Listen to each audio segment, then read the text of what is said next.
G'day, I'm Ben Manasseh, I'm Deputy Mayor of Wollondilly, MACROC, which is also MACROC President, which is the Macarthur Regional Organisation of Councils, and I'm most importantly, I'm an East Ward Councillor, which means I'm the direct representative for Wilton.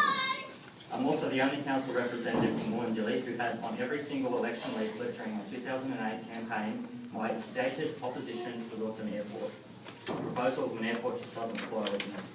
I feel so strongly about this that I believe it's a cornerstone of my political position and motivates me to protect our Shire and the residents of Wollondilly. Firstly, I have to thank the New South Wales Liberal Government, Premier Barry O'Farrell, also Chris Patterson, for your stated opposition and being so vehemently opposed to this poorly thought out, politically motivated airport. Also Russell Matheson, thank you for your long-standing view against the airport in the Sydney Basin. A great measure of my role as MACROC President is successfully passing a motion that we support our three member councils, which is Wollondilly, Camden and Campbelltown, in their opposition of the airport. MACROC will be working with the three councils and providing staff time to collaborate and support our shared position with information that will be used against our campaign for this airport. I firmly believe that the Wilton Airport proposal, as has been said already, is a politically motivated, used to keep voters interested in issues aside from the government of the day. And doing a bit of history research, it really does prove it. In 1986, Prime Minister Hawke was in power. His government first floated the idea of Wilton versus Badgerys Creek. The report finally favouring Badgerys Creek, but later led to the construction of an additional runway at Kingsford Smith. Hawke, being quite politically aware, rightfully didn't act on either the Wilton or Badgerys Creek proposals, which led to his subsequent re-election. In 1996, Keating was Prime Minister. The idea again was floated, favouring Badgerys Creek above Wilton. In 2004, John Howard was Prime Minister, actually raised the idea of a second airport and favoured Wells Creek at Sutton Forest above Wilton. In 2008, Kevin Rudd was Prime Minister, floated the idea again, and we all know how that ended. Now, in 2012, Julia Gillard is Prime Minister, and like a car crash, Australia watches the current government, which is set to fail. All these Prime Ministers, with their near moribund claims of a second airport requirement, attempting with their political death to excite the public about anything but the government of the day. But this doesn't mean that this needs to be fought tooth and nail. This airport only interests a couple of people. One of them is Anthony Albanese, who is desperate to hold on to his seat, and his wife, Carmel Tevitt, who is the member for Marrickville, who only holds her seat by nearly 1,000 votes. The Labor Party is set for election disaster, but is desperate to save a few safe seats here in New South Wales. And just yesterday we had the Mayor of Sydney, Clove Moore, weigh into the debate.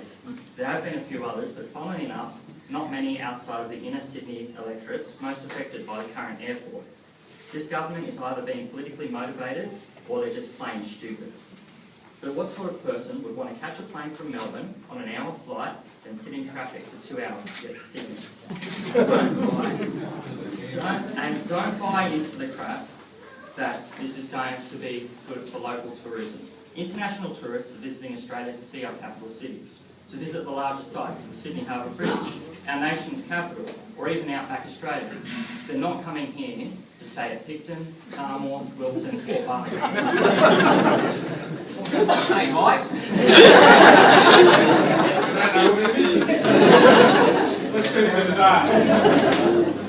Now, I believe there is a solution. There is not one person alive today that lives near the Sydney airport, that has bought, grew up, or moved near the airport site that would be surprised that there are planes currently in the vicinity. On the other hand, residents here at Wilton and Wollondilly have had no choice about the airport proposal being forced upon us by a politically desperate federal government. The answer, I believe, is simple.